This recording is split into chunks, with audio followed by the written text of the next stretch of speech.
NIFT, they're taking that initiative to bring students to the craftsperson, or to witness the real-time understanding of natural fibers, dyes, and different kinds of weaves. This is giving them real-time understanding into what goes into fashion, because fashion is nothing without its raw material, nothing without textile. So it's a commendable work from you, sir. One more question for Chalpati Rao garu. As we've discussed, what changes can dyes or colors bring to handloom sector? What kind of impact can they create, sir? బట్టలు మనం ఎలా వేసుకుంటామో మనం వేసుకునే colours కూడా మన శరీరం మీద మన ఆరోగ్యం మీద చాలా ప్రభావం చూపుతాయి. మనుషుల్లో వచ్చే చాలా skin cancers, breast cancers colour వల్ల వస్తాయనేది ఒక శాస్త్రీయ పరిశోధన.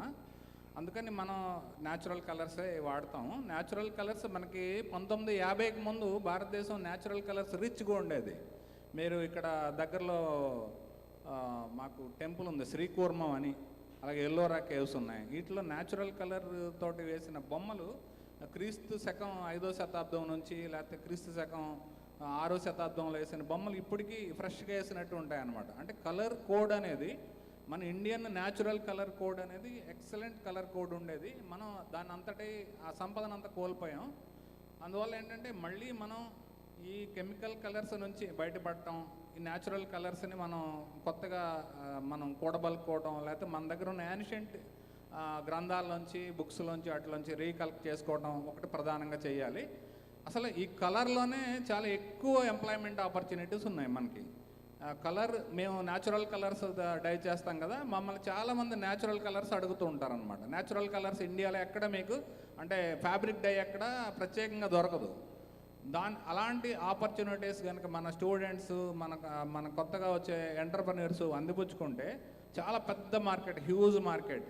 ఇప్పటికీ న్యాచురల్ కలర్స్ మనం ఈ గోడలకి, ఈ బిల్డింగ్ ఇండస్ట్రీలో వాడే న్యాచురల్ కలర్స్ అన్నీ అమెరికా నుంచి అక్కడ నుంచి ఇంపోర్ట్ చేసుకుంటున్నాం. ఆ గ్యాప్ చాలా ఎక్కువ ఉంది. ఇప్పుడిప్పుడే కొత్తగా ఎమర్జ్ అవుతున్న సెక్టర్ అనమాట న్యాచురల్ కలర్స్ అనేది. ఫ్యాబ్రిక్లో చాలా తక్కువ మంది దీన్ని ట్రై చేస్తున్నారు. ఈ సెక్టర్ని కనుక మనం డెవలప్ చేసుకుంటే చాలా ఎక్కువ మందికి, అంటే వేలాది మందికి, లక్షలాది మందికి ఈ సెక్టర్లో మనం ఉపాధి ఇవ్వచ్చు.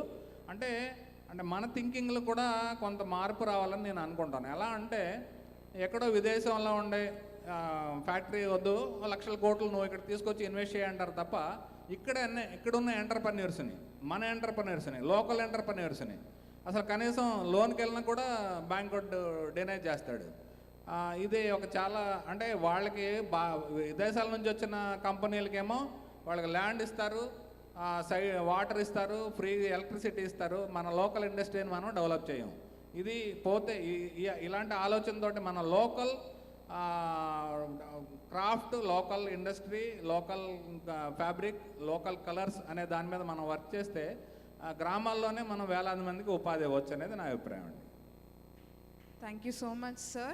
And to conclude the panel, I'd like to add to Chalpati Rao garu's dialogue. And there is this brand called 1111 who is doing natural indigo revival. And they just made an outfit for Brad Pitt, which he wore on the world cinema stage. And everybody talked about it after when he wore it. So it's a Gujarat craft, and the conversations went wild. So I believe there's huge potential, there's huge gaps that are being implemented, that can be enforced in different segments, and where we can improve our handloom sector to transform our economies.